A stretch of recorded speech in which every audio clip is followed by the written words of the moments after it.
This next story is so unbelievable, we didn't think it could possibly be true. But after receiving thousands of records and declassified reports from the Army, it's confirmed that during the Cold War, the United States military conducted secret tests on unsuspecting people in the city of St. Louis. A local sociologist will make her findings public tomorrow, but she spoke first to the I-Team's Lisa Ziegman. Lisa Martino Taylor's life work has been to uncover details of the Army's ultra-secret military experiments carried out in St. Louis and other cities during the 1950s and 60s. This study was secretive for a reason.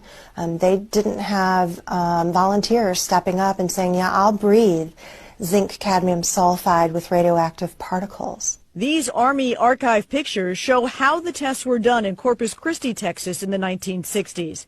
In Texas, planes were used to drop the chemical, but in St. Louis, the Army placed chemical sprayers on buildings and station wagons. City officials were kept in the dark about the tests. The Cold War cover story was that the Army was testing smoke screens to protect cities from a Russian attack. The truth, according to Martino Taylor, was much more sinister. It's pretty shocking. The level of duplicity and secrecy, clearly they went to great lengths to deceive people. By making hundreds of Freedom of Information Act requests, she uncovered once classified documents that confirmed the spraying of zinc cadmium sulfide. The greatest concentration of this compound was sprayed near the Pruitt-Igoe housing complex just south of downtown St. Louis.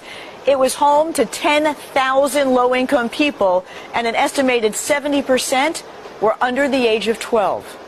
Martino Taylor claims they all unknowingly inhaled this compound morning, noon, and night, so the government could measure its effects on their lungs. So this is in violation of all medical ethics, all international codes, and the military's own policy at that time.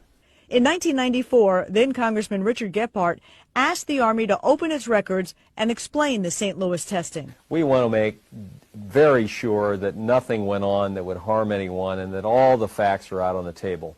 Documents released in the 90s show the Army placed sprayers on this former Knights of Columbus building on Lindell and in Forest Park. The Army always insisted the chemical compound was safe. Martino Taylor believes documents prove otherwise.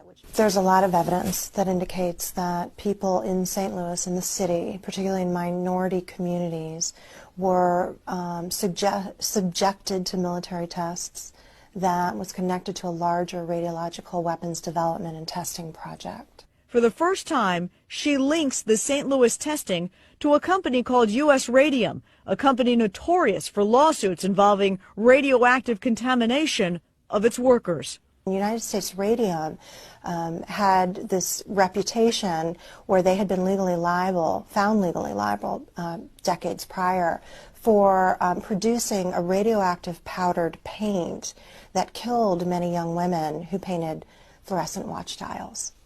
While the Army admits it added a fluorescent substance to the zinc cadmium compound, details of whether it was radioactive remain secret.